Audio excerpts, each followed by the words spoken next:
നമസ്കാരം. നമുക്കിന്ന് കേരളത്തിലെ ഒരു നിയമസഭാ മണ്ഡലമായ ഷൊർണൂരിനെ ഡേറ്റായുടെ കണ്ണിലൂടെ ഒന്ന് ആഴത്തിൽ നോക്കാം. തെരഞ്ഞെടുപ്പെന്ന് പറയുന്നത് വെറും കണക്കുകളല്ല, അല്ലേ? അതൊരു നാടിന്റെ തന്നെ ഹൃദയമിടിപ്പാണ്. അവിടുത്തെ സാധാരണക്കാരുടെ സ്വപ്നങ്ങളും അവരുടെ പ്രശ്നങ്ങളുമൊക്കെയാണ് അതിൽ പ്രതിഫലിക്കുന്നത്. അപ്പോ ഈ വിശകലനത്തിലൂടെ നമുക്ക് ഷൊർണൂരിലെ രാഷ്ട്രീയവും ഭരണത്തിനുള്ള പുതിയ വഴികളും അടുത്തറിയാം. ഷൊർണൂർ എവിടെയാണെന്ന് ചോദിച്ചാൽ അത് പാലക്കാട് ജില്ലയിലാണ്.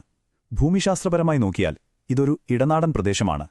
അതായത് ഇവിടെ കടലുമില്ല, വലിയ മലനിരകളുമില്ല. കൃഷിയും ചെറിയ വ്യവസായങ്ങളുമൊക്കെയാണ് ഇവിടത്തെ ജനങ്ങളുടെ ജീവിതമാർഗം. ഈ മണ്ണിന്റെ സ്വഭാവം ഇവിടത്തെ മനുഷ്യരുടെ ജീവിതത്തെയും അതുവഴി അവരുടെ രാഷ്ട്രീയത്തെയും ഒരുപാട് സ്വാധീനിക്കുന്നുണ്ട്. അപ്പോ നമ്മൾ ഈ വിശകലനത്തിലൂടെ 6 കാര്യങ്ങളാണ് നോക്കാൻ പോകുന്നത്.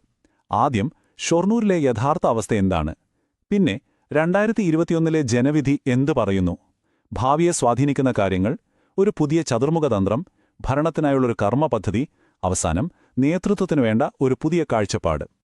ശരി, നമുക്ക് ആദ്യത്തെ ഭാഗത്തേക്ക് കിടക്കാം. ഏതൊരു മണ്ഡലത്തെയും ശരിക്കും മനസ്സിലാക്കണമെങ്കിൽ ആദ്യം അവിടുത്തെ ജനങ്ങളുടെ ജീവിതം തൊട്ടറിയണം. എന്തൊക്കെയാണ് അവരുടെ യഥാർത്ഥ പ്രശ്നങ്ങൾ? ഷൊർണൂരിലേക്ക് ഇറങ്ങിച്ചെല്ലുമ്പോൾ നമ്മൾ കാണുന്ന കാഴ്ചകൾ എന്തെല്ലാമാണ്? ഷൊർണൂരിലെ ഒരു സാമൂഹിക ഘടന നോക്കിയാൽ അത് വളരെ പ്രധാനപ്പെട്ട ചില കാര്യങ്ങൾ നമ്മളോട് പറയും. ജനസംഖ്യയിൽ 83% ഹിന്ദുക്കളാണ്, 13% മുസ്ലിങ്ങളും, 4% ക്രിസ്ത്യാനികളുമുണ്ട്. പക്ഷേ ഇതിൽ രാഷ്ട്രീയപരമായി ഏറ്റവും ശ്രദ്ധിക്കേണ്ട കണക്ക് ഇവിടുത്തെ ജനസംഖ്യയുടെ 17% പട്ടികജാതി വിഭാഗത്തിൽപ്പെടുന്നു എന്നതാണ്. ഈയൊരു ഘടന ഇവിടുത്തെ രാഷ്ട്രീയ തീരുമാനങ്ങളിൽ നിർണായകമാണ്. ഷൊർണൂരിലെ ഒരു സാധാരണക്കാരനോട് സംസാരിച്ചാൽ അവരുടെ മനസ്സിലുള്ള 4 പ്രധാന പ്രശ്നങ്ങൾ ഇവയാണ്. കുടിവെള്ളം കിട്ടാനില്ല, ഗ്രാമങ്ങളിലെ റോഡുകളാണെങ്കിലും പൊട്ടിപ്പൊളിഞ്ഞു കിടക്കുന്നു, ചെറുപ്പക്കാർക്ക് ജോലിയുമില്ല. ഇതിന്റെയൊക്കെ കൂടെ സാധാരണക്കാരന്റെ നടുവൊടിക്കുന്ന വിലക്കയറ്റവും. ഈ പ്രശ്നങ്ങളെല്ലാം സാധാരണ കുടുംബങ്ങളുടെയും കർഷകരുടെയും ജീവിതം എത്രത്തോളം ബുദ്ധിമുട്ടിലാകുന്നു എന്ന് നമുക്ക് ഊഹിക്കാവുന്നതേയുള്ളൂ. ഈ പ്രശ്നങ്ങളൊന്നും ഏതെങ്കിലും ഒരു സ്ഥലത്ത് ഒതുങ്ങി നിൽക്കുന്നില്ല. ഷൊർണൂർ, ചെർപ്പുളശ്ശേരി പോലുള്ള ടൗണുകളിൽ കുടിവെള്ളവും റോഡുമാണ് പ്രധാന വിഷയമെങ്കിൽ അനങ്ങനടി, തൃക്കടിരി പോലുള്ള ഗ്രാമങ്ങളിലേക്ക് ചെന്നാൽ അവിടുത്തെ കർഷകരാണ് ദുരിതത്തിൽ. ഇനി വാണിംകുളത്ത് പോയാലോ, അവിടെ വന്യജീവി ആക്രമണം കാരണം കൃഷി നശിക്കുന്നു. അപ്പോ ഇത് കാണിക്കുന്നത് മണ്ഡലത്തിൽ മൊത്തത്തിൽ പരിഹാരം വേണ്ട കുറേയധികം പ്രശ്നങ്ങളുണ്ടെന്നാണ്. ശരി, ഇനി നമുക്ക് 2021 ഇലക്ഷൻ റിസൾട്ടിലേക്ക് വരാം. ഈ കണക്കുകൾ എന്താ നമ്മളോട് പറയുന്നത്? കാരണം അക്കങ്ങൾ സംസാരിക്കുമ്പോൾ അത് ജനങ്ങളുടെ ശബ്ദമാണ്. കണക്കുകൾ വളരെ വ്യക്തമാണ്. 2021 LDF നേടിയത് ഒരു വലിയ വിജയമാണ്. പോൾ ചെയ്ത വോട്ടിന്റെ ഏതാണ്ട് പകുതിയോളം, അതായത് 48.98% അവർക്ക് കിട്ടി. ഇത് കാണിക്കുന്നത് നിലവിൽ അവർക്കവിടെ നല്ല സ്വാധീനമുണ്ട് എന്നാണ്. പക്ഷേ യഥാർത്ഥ കഥ ഒളിഞ്ഞിരിക്കുന്നത് ഈ കണക്കുകളിലാണ്. ഇവിടെ പ്രതിപക്ഷ സ്ഥാനത്തിനു വേണ്ടി നടന്നത് ഒരു ഇഞ്ചോടിഞ്ച് പോരാട്ടമായിരുന്നു. UDFനും NDAയ്ക്കും കിട്ടിയത് ഏകദേശം ഒരേപോലെ 24% പരം വോട്ടുകളാണ്. ഇതിനർത്ഥം ഷൊർണൂരിലെ പ്രതിപക്ഷ വോട്ടുകൾ 2ആയി വിഭജിക്കപ്പെട്ടു കിടക്കുകയാണെന്നാണ്. വെറും 753 വോട്ടുകൾ. അതെ, രണ്ടാമത്തെയും മൂന്നാമത്തെയും സ്ഥാനാർത്ഥികളെ തമ്മിൽ വേർതിരിച്ചത് അത്ര ചെറിയൊരു വ്യത്യാസം മാത്രമാണ്. LDFന്റെ ഈ വലിയ വിജയത്തിന് താഴെ ഷൊർണൂരിലെ രാഷ്ട്രീയ കളം എത്രത്തോളം മത്സര സ്വഭാവമുള്ളതാണെന്ന് ഈ ഒരൊറ്റ സംഖ്യ നമുക്ക് കാണിച്ചു തരുന്നുണ്ട്. തെരഞ്ഞെടുപ്പ് ഫലം മാത്രം നോക്കിയാൽ പോരല്ലോ, ഒരു മണ്ഡലത്തിന്റെ രാഷ്ട്രീയ ഭാവിയെ ഒരുപാട് കാര്യങ്ങൾ സ്വാധീനിക്കും. ഇവിടെ നമ്മളൊരു കാര്യം ഓർക്കണം. രാഷ്ട്രീയ സംവാദങ്ങൾ നടക്കുമ്പോൾ ഓരോ വ്യക്തിയുടെയും അന്തസ്സ് കാത്തുസൂക്ഷിക്കേണ്ടത് നമ്മളെ ഭരണഘടനാപരമായ കടമയാണ്. വിവരങ്ങളുടെ അടിസ്ഥാനത്തിൽ ഉത്തരവാദിത്തത്തോടെ സംസാരിക്കുന്നത് ആരോഗ്യകരമായ ഒരു ജനാധിപത്യത്തിന് അത്യാവശ്യമാണ്. ഇനി ഷൊർണൂരിലെ രാഷ്ട്രീയ കാലാവസ്ഥയെ സ്വാധീനിക്കുന്ന ആ ഘടകങ്ങൾ എന്തൊക്കെയാണെന്ന് നോക്കാം. ഇനി നിലവിലെ MLAയുടെ പ്രകടനം നോക്കിയാലോ? ക്ഷേമപ്രവർത്തനങ്ങളിലും ജനവിശ്വാസത്തിന്റെ കാര്യത്തിലും ഒരു ശരാശരി പ്രകടനമാണ് കാണുന്നത്. എന്നാൽ അടിസ്ഥാന സൗകര്യങ്ങളുടെ കാര്യത്തിൽ സ്കോർ വളരെ കുറവാണ്. ഇത് വളരെ പ്രധാനപ്പെട്ടതാണ്. കാരണം ജനങ്ങളുടെ പ്രധാന പരാതികളായ റോഡും വെള്ളവുമൊക്കെ വരുന്നത് ഈ വിഭാഗത്തിലാണ്. ഷൊർണൂറിനെ ഷൊർണൂർ മാത്രമായിട്ട് കാണാൻ പറ്റില്ല. സംസ്ഥാനത്തും രാജ്യത്തും നടക്കുന്ന പല കാര്യങ്ങളും ഇവിടുത്തെ രാഷ്ട്രീയത്തെ നേരിട്ട് ബാധിക്കുന്നുണ്ട്. BJPയുടെ വളർച്ച, വിലക്കയറ്റം, ഗൾഫിൽ നിന്ന് തിരിച്ചുവന്ന പ്രവാസികളുടെ പ്രശ്നങ്ങൾ, പിന്നെ കാലാവസ്ഥ മാറുന്നത് കാരണം കൃഷി നശിക്കുന്നത്, ഇതെല്ലാം ഇവിടുത്തെ വോട്ടിങ്ങിനെ സ്വാധീനിക്കുന്ന ഘടകങ്ങളാണ്. ഇനി നമ്മൾ വളരെ പ്രധാനപ്പെട്ട ഒരു കാര്യത്തിലേക്കാണ് വരുന്നത്. ക്ഷേമപ്രവർത്തനങ്ങളോടുള്ള മടുപ്പ്. പെൻഷനും കിറ്റുമൊക്കെ കിട്ടുന്നത് നല്ലത് തന്നെ. പക്ഷെ വോട്ടർമാരുടെ ചിന്താഗതി പതിയെ മാറുകയാണ്. എപ്പോഴും മറ്റൊരാളെ ആശ്രയിച്ച് ജീവിക്കാൻ അവരിപ്പോൾ ആഗ്രഹിക്കുന്നില്ല. അവർക്ക് വേണ്ടത് സ്വന്തം കാലിൽ നിൽക്കാനുള്ള അവസരങ്ങളാണ്. ഒരു നല്ല ജോലി, മെച്ചപ്പെട്ട അടിസ്ഥാന സൗകര്യങ്ങൾ. വോട്ടർമാരുടെ ഈ മനോഭാവത്തിലെ മാറ്റം രാഷ്ട്രീയ പാർട്ടികൾ മനസ്സിലാക്കിയേ തീരൂ. അപ്പോ ഈ ഒരു സങ്കീർണമായ രാഷ്ട്രീയ സാഹചര്യത്തെ എങ്ങനെയാണ് നേരിടുക? ഏത് രാഷ്ട്രീയ പാർട്ടിക്കും ചിന്തിക്കാവുന്ന ഒരു തന്ത്രപരമായ ചട്ടക്കൂടാണ് ചതുർമുഖതന്ത്രം. ഇതിന് 4 മുഖങ്ങളുണ്ട്. ഓരോന്നും ഓരോ സമീപനമാണ്.